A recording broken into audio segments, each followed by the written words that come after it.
Difference பார்த்துக்கோங்க. First NRI அப்படின்னா என்ஆர்ஐன்றவங்க Indians தான், ஓகேவா? பட் ஃபாரின்ல இருப்பாங்க. அதே மாதிரி பிஐஓன்றவங்க ஃபாரின்ல இப்போ வந்து மர்ஜ் பண்ணிட்டாங்க ரெண்டுத்தையுமே. அவங்க மோஸ்ட் ஆஃப் ஃபாரின்ல தான் இருப்பாங்க, ஓகேவா? ரெண்டு பேருமே கன்சிடர்ஸ் அ ஃபாரினர் தான். அது மாதிரி அவங்களுக்கு ஓட்டிங் ரைட்ஸ் என்ஆர்ஐன்றவங்களுக்கு தான் இந்தியன்ஸ் ரெசிடென்ட் இன் இந்தியா, ஓகேவா?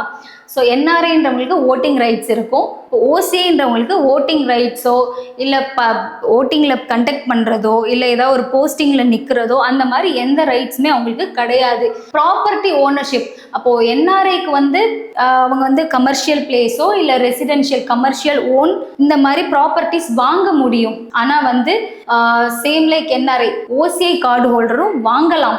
இதுக்கு முன்னாடி பிஐஓ அவங்களுக்கு கிடையாது. பட் இவங்க ஓசிஐயும் பிஐஓவும் இப்போ இணைச்சிட்டாங்க. ஸோ இப்போ வந்து பிஐஓ அப்படின்ற கான்செப்ட் கிடையாது. வெறும் ஓவர்சீஸ் சிட்டிசன் இன் இந்தியா மட்டும்தான் இருக்கு.